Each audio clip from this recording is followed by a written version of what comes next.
Look at the rear of the Evoluzione and you'll see the beginnings of the ideas which found their final shape in the F40. It's clear that those two Evoluzione development cars were sacrificed in a good cause. But creating the F40 was not the real purpose of the Evoluzione. After Group B died, the car was developed as a pure design exercise. Every last ounce of performance was squeezed out of the engine with bigger turbochargers and advanced electronics. In addition, it drank nothing but racing fuel, in the days when racing fuel was pretty potent stuff. As for the bodywork, it's easy to see how the aerodynamicists have taken over from the stylists.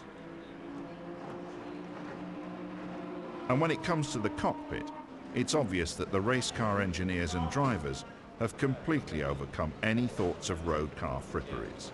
This isn't a means of transport, it's a tool for going very fast indeed.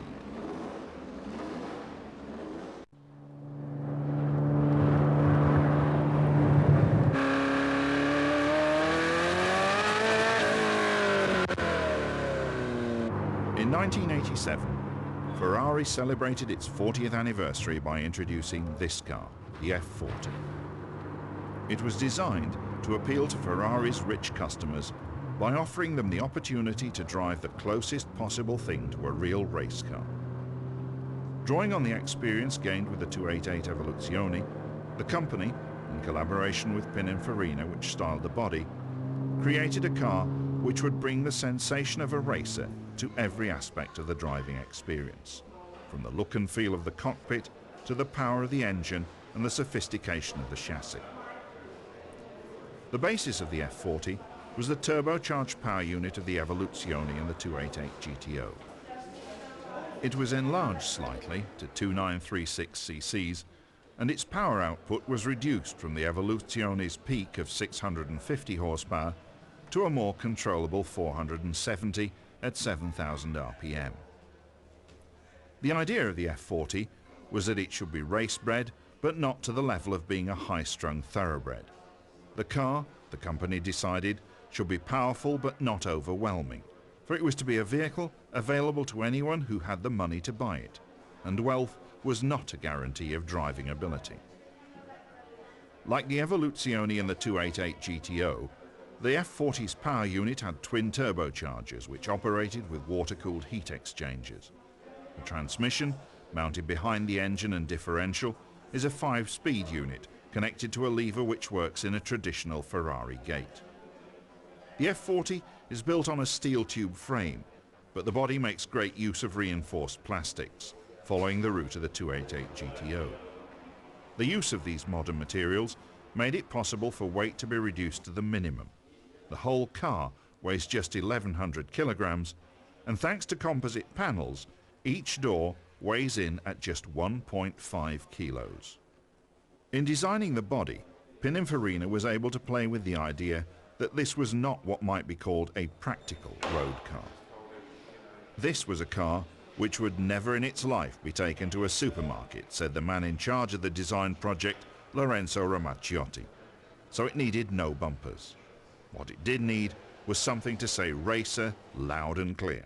And that wonderful wing passes on the message in a way which no one can misunderstand.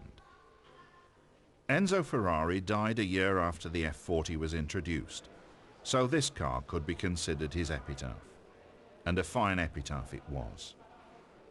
Mr. Ferrari was still taking an interest in what went on at Maranello in 1987, and he took care to let F40 customers know that they would be well advised to pick up their car at the factory, so that the finer points of driving such a potent vehicle would be explained to them. It's a mark of the man's character that even at the age of 89, he was thinking of his customers and the unique link between them and the factory, which was, and still is, an important part of Ferrari ownership. Born at the height of the 80s boom which saw the car as an investment, the F40 is a prime example of those machines which we've come to think of as limited collector's editions. In fact, the F40 is far from a limited edition. Compared to such cars as the Bugatti EB110, the McLaren F1 and the Jaguar XJ220, the F40 is almost a mass production machine. Between 1987 and 1989, more than 1,300 of these thoroughbreds came out of the factory gates at Maranello. In the Ferrari Museum at Maranello, amongst the trophies and the Formula One cars, sits a very special F40. It's a racing special, built to take part in GT races, and it demonstrates the efficiency of the car's basic design. Despite the fact that it had gone out of production at the beginning of the 90s, in 1994 the F40 was competing in GT racing in the hands of private owners.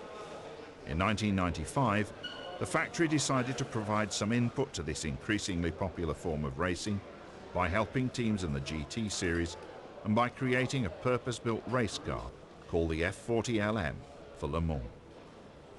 The Le Mans car took 12th place in its first outing, and by the end of the year, the F40 had taken its first GT victory in the championship race held at Anderstorp in Sweden. By beating the McLaren F1s which dominated the season, the supposedly outdated F40 showed the true capability of a car which was meant to have just the feel of a real racer. With careful development and good driving, it could make it on the track against the strongest opposition. In addition to the International GT Championship, race-modified F40s also scored strongly in national GT races. Those who raced them were helped by the efforts made by Maranello to modify the F40's aerodynamics and equipment to a level which put it on a par with cars which were even more expensive.